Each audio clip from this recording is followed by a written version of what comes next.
melayanimu lebih sungguh, mengiringimu seumur hidup kami Tuhan, sampai kami mendapatkan mahkota suatu saat nanti Tuhan. Mari bersama-sama menyanyikan lagu ini dan jemaat. Tak akan pernah ku sesali mengiring Yesus sepanjang hidupku, lewati lembah air mata, ku saksikan kemuliaan-Mu dinyatakan. Berapapun harga yang harus ku bayar, ku kan tetap setia melayani, mengasihimu, mengiringmu seumur hidupku. Janji-Mu kan tetap ku pegang teguh, sampai ku dapat mahkota kehidupan. Mari bersama-sama sekali lagi katakan, tak akan pernah ku sesali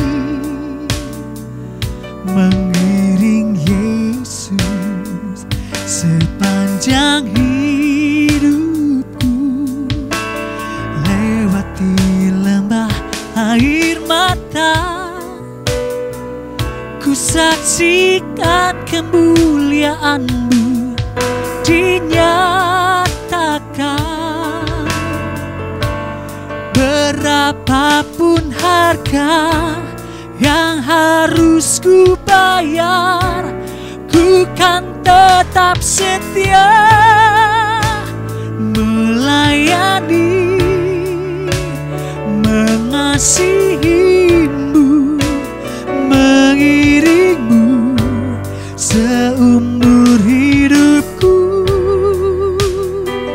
Janji-Mu kan tetap ku pegang teguh, sampai ku dapat mahkota kehidupan.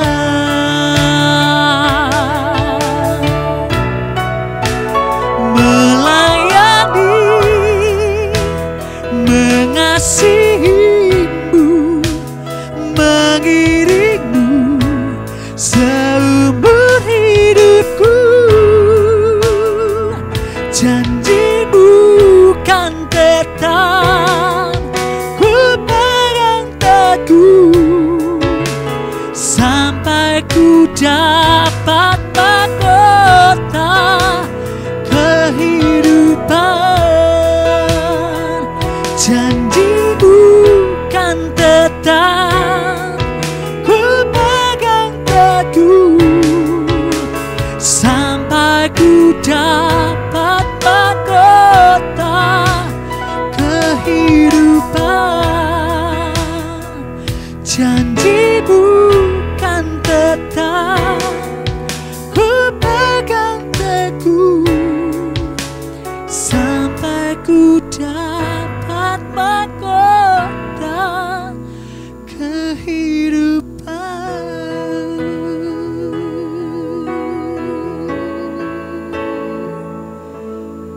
Haleluya, haleluya Yesus. Puji nama Tuhan. Bapak Ibu yang terkasih, mari saatnya kita akan mendengarkan kebenaran firman Tuhan saat ini yang akan disampaikan oleh hambanya Ibu Pendeta Esther Budiono. Waktu dan tempat saya persilakan. Shalom Jemaat Betani Sangkakala Surabaya yang dikasihi dan diberkati oleh Tuhan. Mari bersama-sama kita akan mempersiapkan hati kita untuk masuk di dalam kebenaran firman Tuhan. Tapi sebelum itu mari bersama-sama kita akan berdoa kepada Tuhan. Bapa kami yang ada di dalam surga, kiranya Tuhan sendiri yang akan berkata-kata atas kami. Tuhan sendiri yang akan mengurapi dan memberkati firman yang akan ditaburkan. Dan biarlah Tuhan menjadikan kami memiliki hati, telinga, pemikiran seperti seorang murid yang mau mendengar dan kemudian melakukan firman Tuhan. Kami serahkan jam ini hanya di dalam tangan dan kuat kuasa-Mu. Di dalam nama Yesus kami berdoa dan kami mengucap syukur. Amin. Amin. Kita sadar dan kita tahu bahwa kita semua hidup di tengah-tengah dunia yang bobrok ini. Kita hidup di tengah-tengah dunia yang moral dari orang-orang di sekeliling kita semakin hari itu semakin menurun karena itulah yang firman Tuhan juga mengatakan. Dan itu juga yang memang kita melihat dari hari ke hari. Dan oleh karena kita hidup berdampingan dengan mereka, berapa banyak di antara kita yang pada akhirnya mengalami hal-hal yang tidak enak. Kita mengalami mungkin difitnah oleh mereka. Mungkin kita disakiti oleh mereka. Mungkin kita ditipu oleh mereka. Dan mungkin kita dirugikan oleh mereka. Berapa banyak kerugian, berapa banyak sakit hati, berapa banyak hal yang kita alami karena kita hidup berdampingan dengan orang-orang yang seperti itu. Firman Tuhan mengatakan di dalam Matius pasal yang ke-13 bahwa Tuhan membedakan antara gandum dengan lalang. Gandum itu adalah orang-orang yang percaya kepada Tuhan, orang yang sungguh-sungguh kepada Tuhan, dan sementara lalang adalah orang-orang yang di luar Tuhan.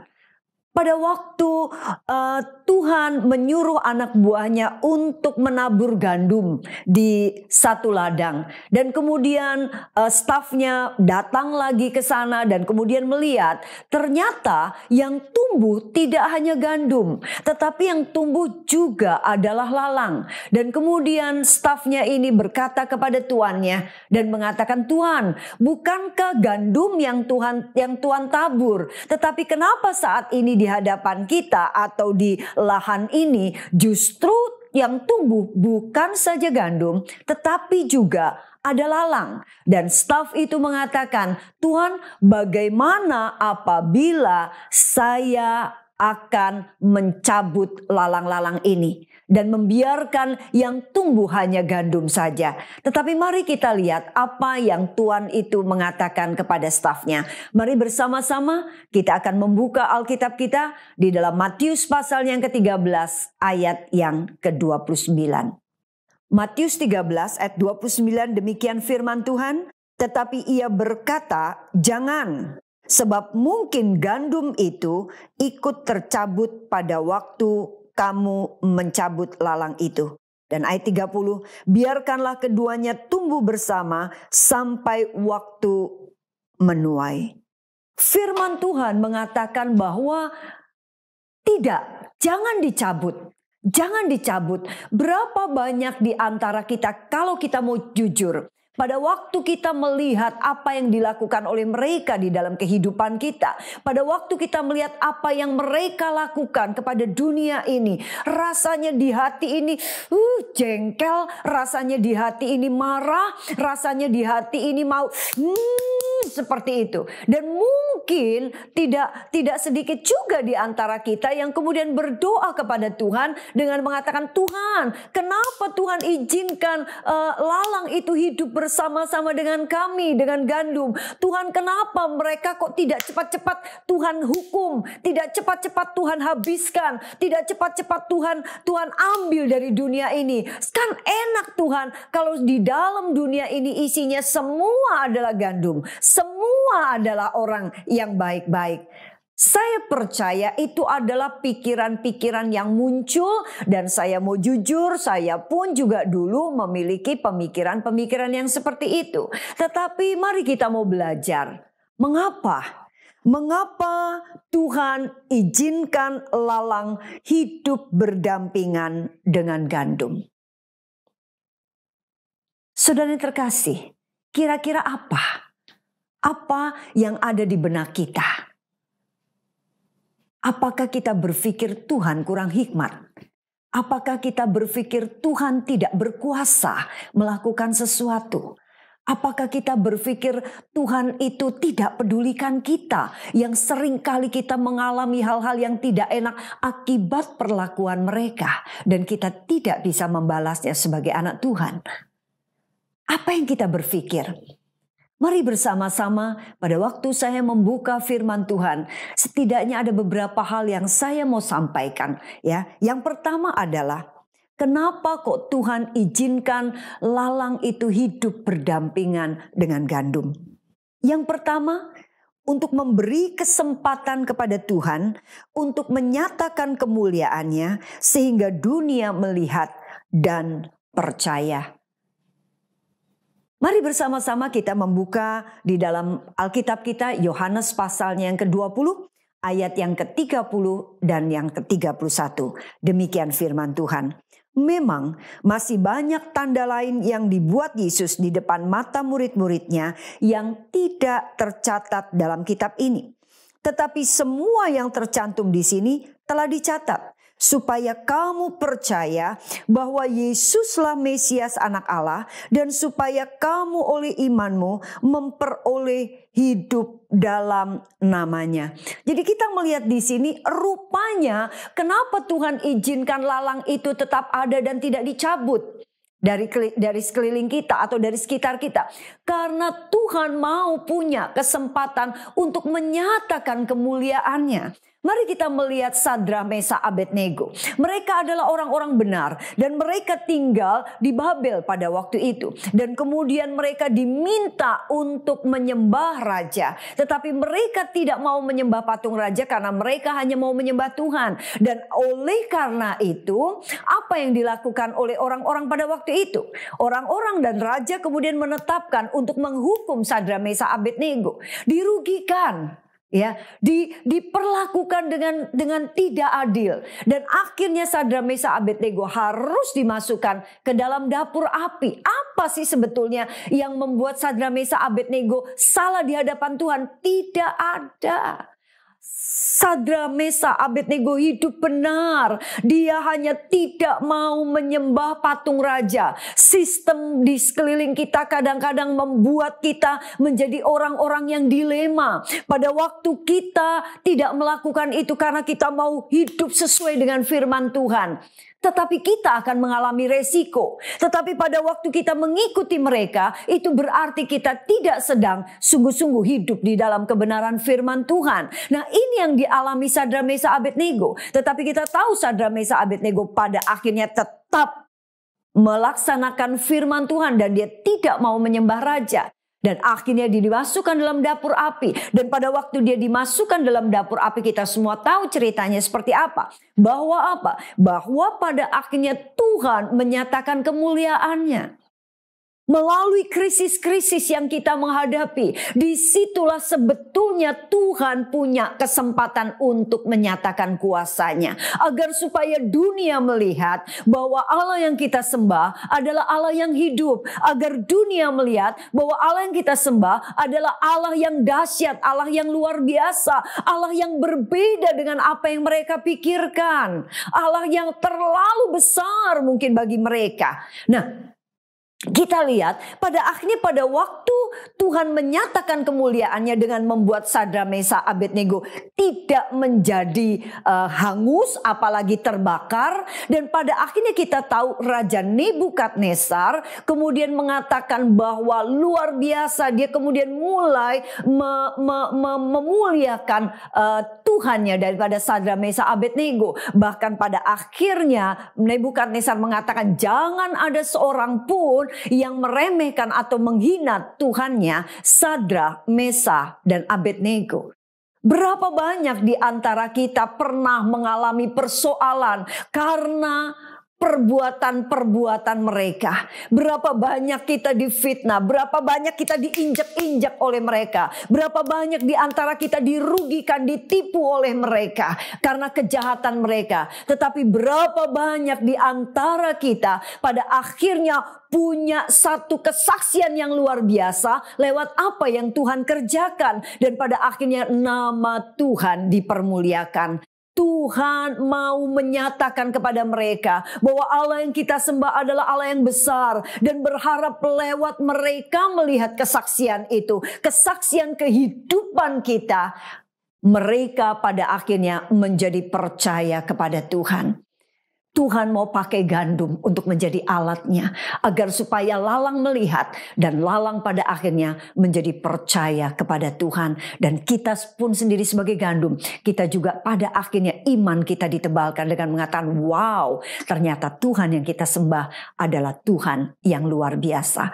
Hal yang kedua yang Tuhan mau melakukan, kenapa Tuhan izinkan kita tetap berdampingan dengan lalang? Yang kedua adalah memberi kesempatan agar mereka membuka hati kepada Tuhan.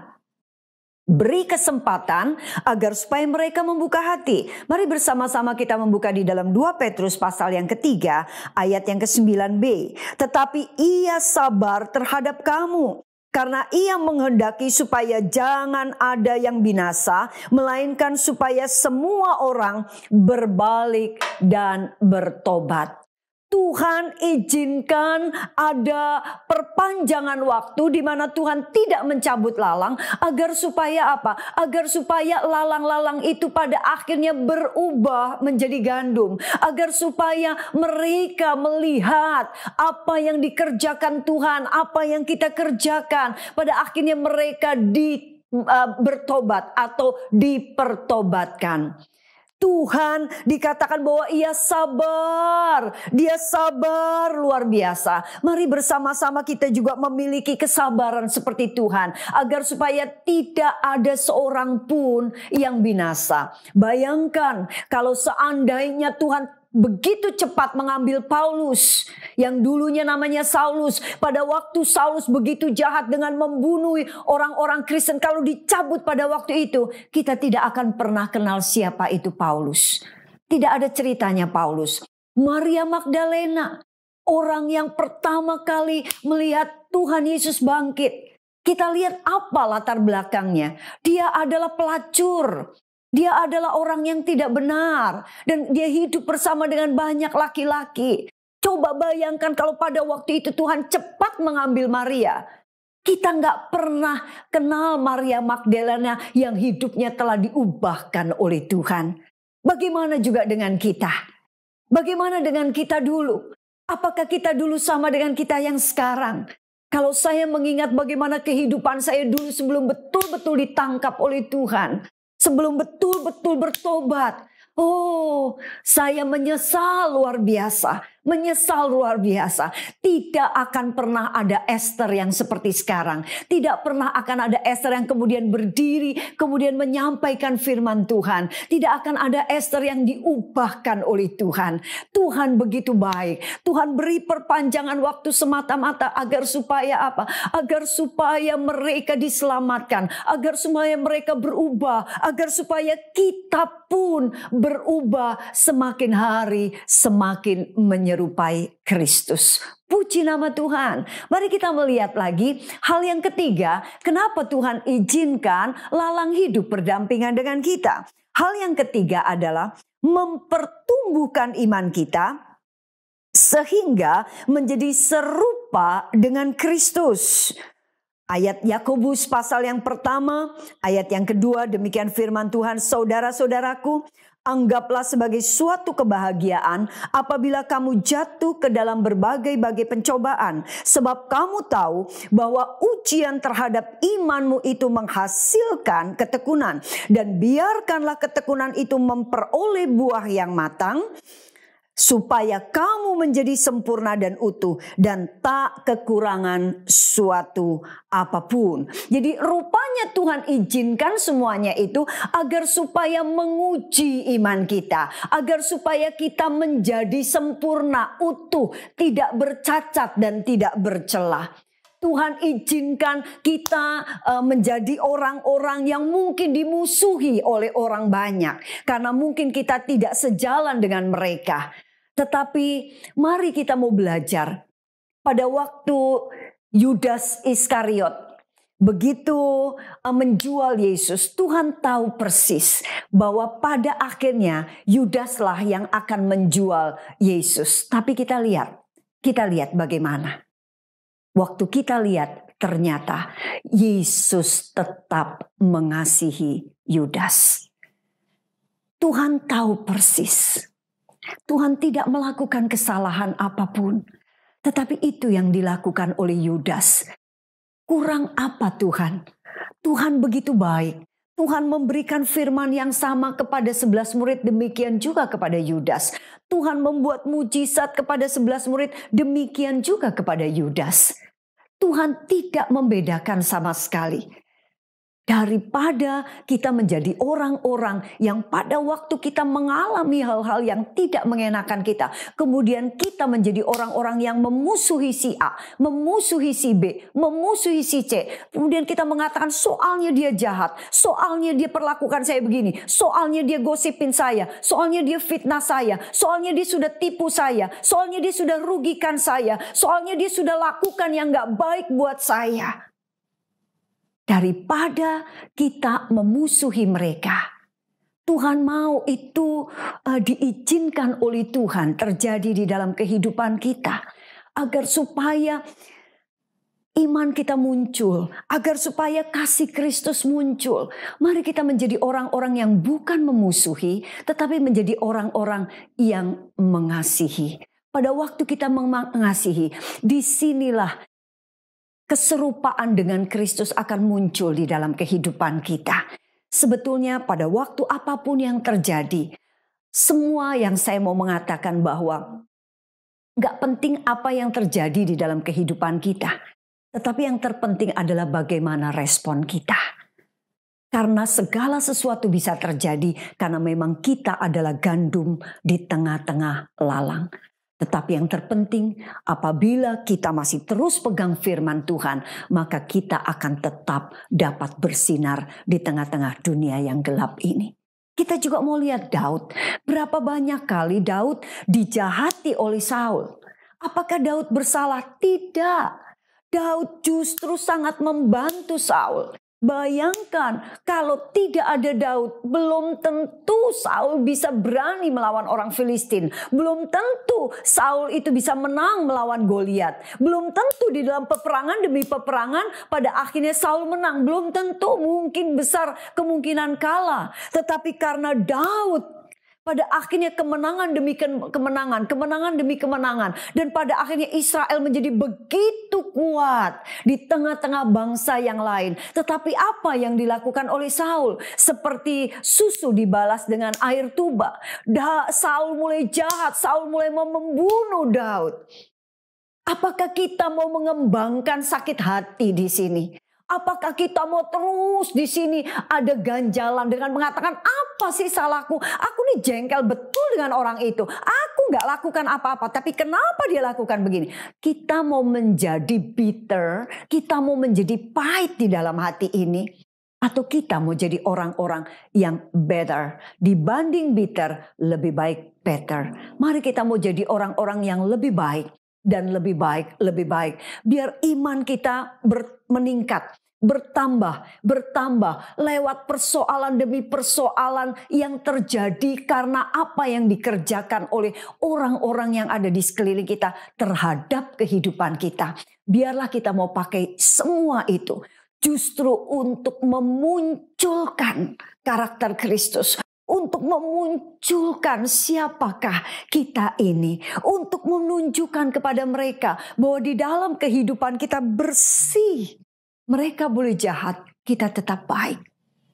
Mereka melakukan hal-hal yang tidak mengenakan kita. Kita tetap memberkati kehidupan mereka. Tuhan mau dengan melalui itu semua iman kita pada akhirnya ditumbuh-tumbuhkan. Saudara yang terkasih di dalam nama Tuhan. Sekarang kita tahu. Sekarang kita mengerti mengapa Tuhan izinkan lalang itu hidup berdampingan dengan gandum. Sekarang saudara semua mengerti mengapa kok Tuhan izinkan kita mengalami hal-hal yang tidak enak. Karena perbuatan-perbuatan orang di sekeliling kita. Dan mengapa Tuhan biarkan mereka tetap hidup. Biarkan mereka hidup terus berdampingan. Bahkan mungkin mereka jauh lebih gemuk daripada kita. Jauh lebih berhasil tampaknya daripada kita. Karena Tuhan punya maksud yang luar biasa. Karena Tuhan mengasihi kita. Karena Tuhan mengasihi mereka. Karena Tuhan mau punya kesempatan untuk menyatakan kemuliaannya. Sehingga mereka pada akhirnya menjadi percaya kepada Tuhan. Karena Tuhan mau memberikan kesempatan kepada mereka. Untuk mereka membuka hati. Dan kita juga membuka hati. Sehingga kita semua akan menjadi lebih baik lagi. Menjadi serupa dengan Kristus. Dan yang ketiga, karena Tuhan mau supaya iman kita dipertumbuhkan sehingga kita akan betul-betul menjadi seperti Kristus. Saudara yang terkasih, mari kita mau pakai apapun yang terjadi di sekeliling kita yang tampaknya tidak enak dilakukan oleh orang-orang sekeliling kita. Mari kita mau pakai untuk kemuliaan nama Tuhan. Mari bersama-sama kita akan tundukkan kepala dan kita akan berdoa, dan biarlah kiranya firman Tuhan telah selesai diberitakan. Tetapi saya percaya Roh Kudus akan terus berbicara di dalam kehidupan kita, menjadikan kita semakin terang, dan semakin terang. Kita dapat menjadi bintang-bintang yang cemerlang di tengah-tengah dunia yang gelap ini. Dan melalui semua itu pada akhirnya nama Tuhan kita akan dipermuliakan dan semakin banyak orang menjadi percaya kepada Tuhan. Jalanmu tak terselami oleh setiap hati kami, namun satu hal ku percaya, ada rencana yang indah, tiada terduga kasih-Mu, heran dan besar bagiku, arti kehadiran-Mu selalu. Bapa kami yang ada di dalam surga, kami datang kepadamu Tuhan. Kami mengucap syukur, ternyata hikmat-Mu luar biasa. Kami mau menyerahkan diri kami. Tuhan tolong kami, kuatkan kami Tuhan. Kami mau berjuang Tuhan. Kami tidak mau jatuh dengan ini semua.